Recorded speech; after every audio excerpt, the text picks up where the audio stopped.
Hey guys, today I'm going to be taking a look at none other than the latest Debian release, which was brought out very recently, Debian 8.0 codenamed Jessie. I've also got a few other announcements, but I will of course leave them to the end of the video.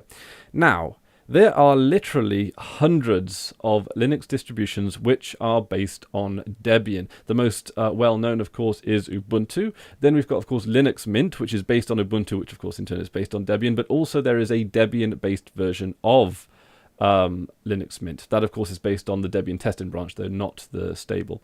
But there are also countless other distributions. All you've got to do is basically look down the DistroWatch rankings, and I would say about 2/3 of them are based on some Debian-based distributions, and most of the distributions I cover on this channel are Debian-based. So let's take a look under the hood and see what the foundations are like that we're building all these distributions on. Now, I've installed this onto a virtual machine, and as you can probably see, I've got a pretty basic XFCE desktop environment, which I installed from the XFCE CD, which this time, of course, came as a live CD with the install option, which I thought was particularly good. Now, in regards to the install process, there were 0 bugs. One of the biggest selling points of Debian for use on the desktop or even on the server as well is that the software is thoroughly tested, and it has very long release cycles, which then effectively means if you fix a problem, it's significantly less likely to show up in future releases, but also you fixed it for about a good couple of years before you have to go back and look at that problem again. So I had 0 problems with the install process, although I will say that if you are new to Linux, I maybe wouldn't recommend this distribution to you. That being said, though, it wouldn't be impossible for a newbie to get their head around, but they would want to install it with a manual close at hand, because it does ask for a few things that most distributions don't. It asks you whether or not you want to put in things like proxy options. It asks you whether or not you want to install whether or not you want to actually partition up the hard disk drive, so you have a separate partition for home, separate partition for your root and everything else, which arguably, you could say that more distributions should do that, but then, on the other hand, a lot of people could very well be confused by the concept of partitioning, and that would require explanation or whatever. But it does give you full control over where your master boot record is installed and all this kind of stuff, and where the bootloader is installed, rather. And that, yeah, again, I mean, it could confuse newbies, especially if you're installing it as the only distribution on a PC. But that being said, like, none of these problems couldn't be solved with a manual close at hand. It comes entirely, or the vanilla live CD comes entirely comprised of free and open source software. So if you are looking to run a distribution using only free and open source software, and you want to stick quite vehemently to that set of principles, then Debian is probably the distribution that you are going to want to go for, because it's just very easy to stick to the principles of free software.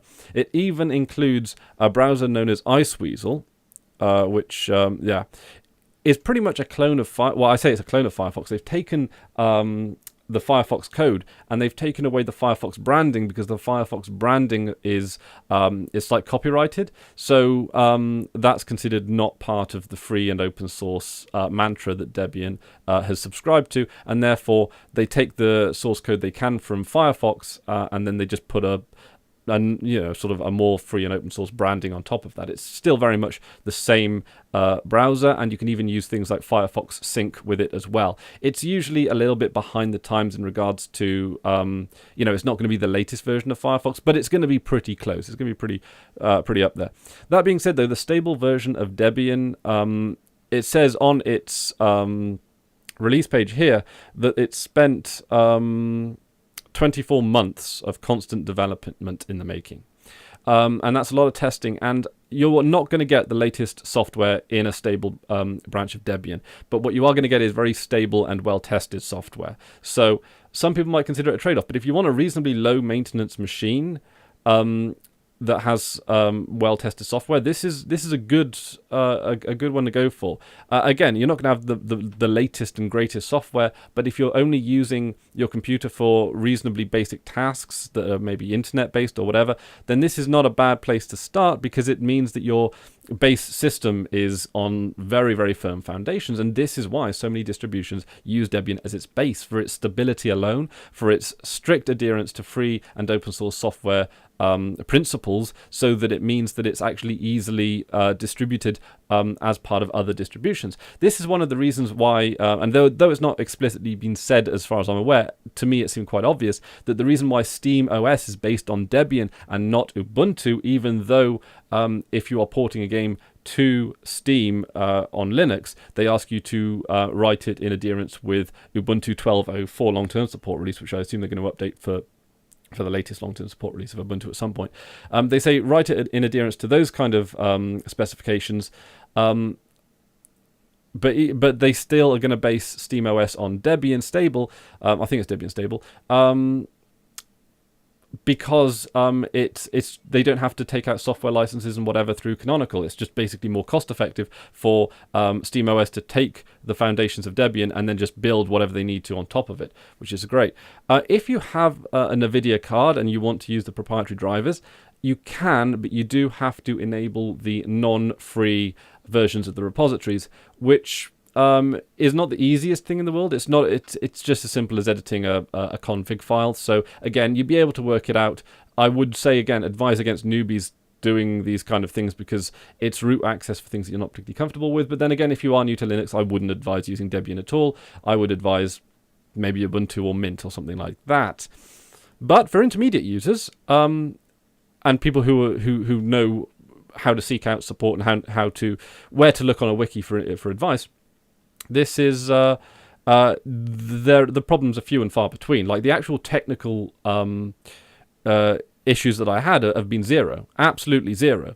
Now, again, going back to the not using the latest and greatest software, I use the XFCE version simply because that to me strikes me as like almost Debian's home. I know that Debian, in theory, have now switched to GNOME as their default desktop environment, which does actually look quite sleek, even though even though I consider it a little bit of a resource hog and not very customizable and limiting in a few things that I would consider essential in a desktop environment. But regarding that, to me, XFCE seems like Debian's home. It's leaner, it has long-term releases, it's customizable. It just seems to fit in Debian's stride a little more than perhaps GNOME, which is now trying to be a bit more modern, I guess. And I think Debian, I consider it to be maybe a little more, the word I want to use is stoic and slow-paced and deliberate as a distribution, and not subscribe to radical UI changes and things like that. Even though, of course, we've been with GNOME and Unity in this for a while now, it still is a little bit out of the way. Anyway, it comes with version 4.10 for XFCE, which is not the latest, because of course version 4.12 is very recent. So this is from 2012. Was when 4.10 was released. So again, quite odd. But again, 4.10 XFCE does the job. So, and the security updates are covered. It says here in the release statement that it is supported for the next 5 years. So that's pretty good. And Debian's schedule is very much we release it when it's ready, rather than we release it to a particular time frame. So they don't release a stable version of Debian until they're satisfied with it. They don't release it and then expect day one patches to cover their ass or anything like that. They release it when they release it. And that's generally been every other year. So you've got, distribution every 2 years and support for 5, which, fair play to them. That's a really good way of doing it. And I appreciate that. I think if you are running a big server operation, then the structure of timed releases might make some degree of sense. I mean, again, they're not sporadic, are the Debian releases. They're every other year, or have been for quite some time now. So, and it says here 24 months in the making. So it's not like you can't take a decent guess. But with, of course, Ubuntu, they actually give you near enough. Well, they give you the month when it's going to be released, even the long-term support versions, which again might be something that you might want to work to, or maybe you want to have your server or whatever running off Debian, which is a little more, I don't know, stable or whatever. So again, yes, there are some things that I feel are lacking, but that's not Debian's fault. That's just things that Ubuntu have put on top of Debian that you've kind of learned to take for granted. Most notably PPAs. They're a fantastic way of installing third-party software. Again, if I was to run a Debian-style machine, I probably wouldn't really be installing third-party software that much anyway. I'd be expecting the repositories to cover everything that I needed. Using entirely only free and open source software, you can actually get YouTube up and running, but I don't think you can use high def. I think you're only stuck at, I think it's 360p resolution, which isn't great if you're a big YouTuber, but if you're only casually using YouTube, it'll get you by. So I don't know, this is the perfect distribution as far as I can see, if you want to stick 100% to free and open source software adherence, and stick to the principles. And you can sort of install, say, NVIDIA drivers if you want to put in the non-free thing or whatever. But if you are that strict on free and open source software, then you're going to be buying your software in accordance with those principles anyway. You're going to be buying your hardware rather in accordance with those principles. You are not going to buy a graphics card that is going to require proprietary drivers. You're going to buy maybe something like, is it an AMD that have released their drivers open source now or whatever? But something that's just a little more well supported by the open source community. So in terms of distro watch rankings, because I always like to do this, I know not all of you necessarily sort of agree, and I know there are some problems in regards to the distro watch rankings, but I always like to see where it comes, and it is a third, and it's a solid third. See, over the course of the last this is over the last 7 days. Let's look over the last 12 months. Let's see, because yeah, it'd be interesting actually to see. Ubuntu Mate has absolutely shot up. This is taking a while to load, isn't it? Oh, there we go. Ubuntu Mate has absolutely shot up through the rankings since its release, which is what you... Yeah, Debian's still a steady number 3. The number hasn't changed that much. Which is interesting, I guess. And I don't know how popular it is as a desktop environment. I know that it's actually quite popular as a server. I know a fair number of system admins that do like to use Debian. But if you do happen to use Debian on the desktop, please let me know down in the comment section below. Sort of what about it appeals to you, and also what desktop environment you use with it. Because even though they say, I've got the DistroWatch announcement for Debian's right here. Even though they say that it's released with GNOME as the default desktop, it lists like all the major. It even comes with Cinnamon. So there's that. You can even use Cinnamon. That might be interesting to try out. And it gives you GNOME, it gives you KDE, it gives you LXDE, it gives you Mate, it gives you XFCE right off the bat there, and the torrents to go with them. So I wouldn't, Debian say that GNOME is the default one, but there you go. One thing I do like about the Debian distribution on the website, you click download Debian 8.0 and it just comes up with the ISO, the net install ISO. It's like it chooses for you. It's like, bang, there you go. And AMD 64. Oh, sorry, and then it gives you a choice in the install process, which I actually quite like. I haven't tried that out yet, but I like the fact that it's just bang, gets you started there. But this is Debian.org. This is the front page of the website. And you can tell just from the language it uses, just from these 2 sentences here, this is for a distribution. This is a distribution that is for people that know what those words mean. Which is fine. Like Debian, again, like Arch, is that it doesn't pretend it's a distribution for someone else. This is like, we are a serious distribution. Don't necessarily involve yourself with us if you are new to Linux in its entirety.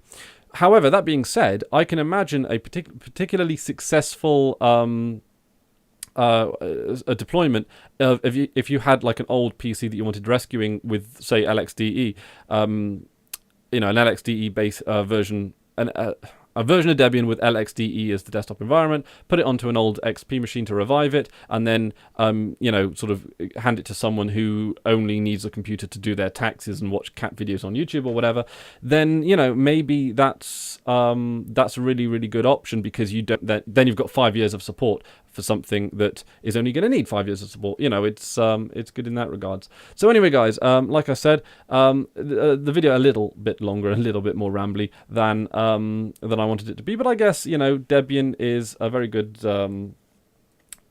distribution under the hood. Just to quickly wrap up, when I booted in for the first time after I installed it, it asked me whether or not I wanted basic standard XFCE panels, or whether or not I wanted to basically construct my desktop from scratch. I constructed it from scratch. It gave me sort of one panel to get going with, and as you can see, I've got a pretty minimalist XFCE version here.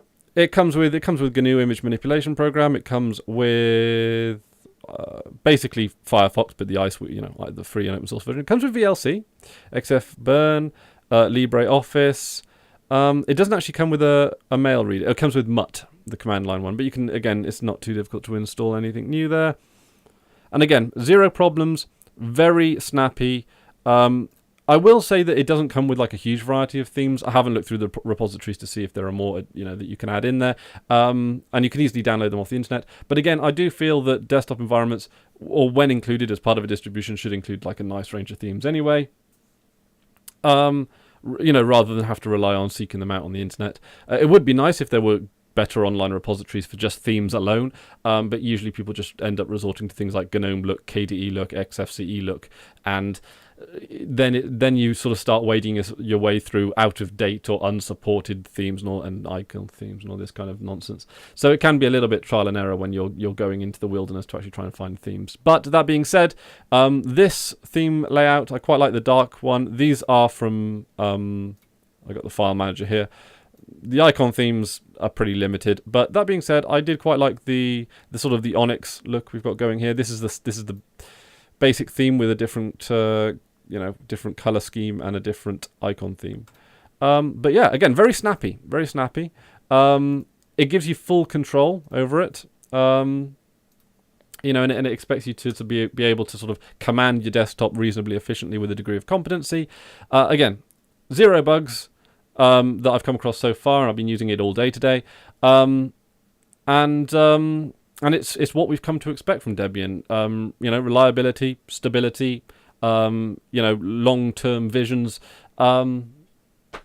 Fantastic, good work. It's the bar was high, and they have met those expectations, because that's you expect Debian to be the stable foundation that so many other distributions are based on, and it hasn't let us down by the looks of it. So anyway, guys, thank you very much for watching.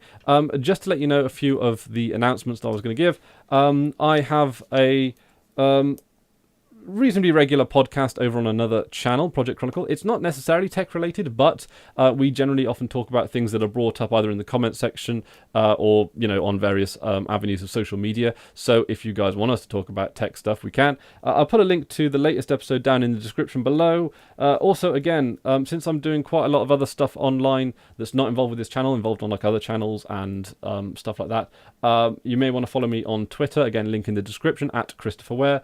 And of course, I will just throw in a link to my personal channel, which I could very well be putting some more videos on later. So that's about it from me today. Thank you very much for watching. Don't forget to check out the podcast, because we just put out one today. And yeah, until next time, I've been Chris Ware, and you've been awesome. Take care now.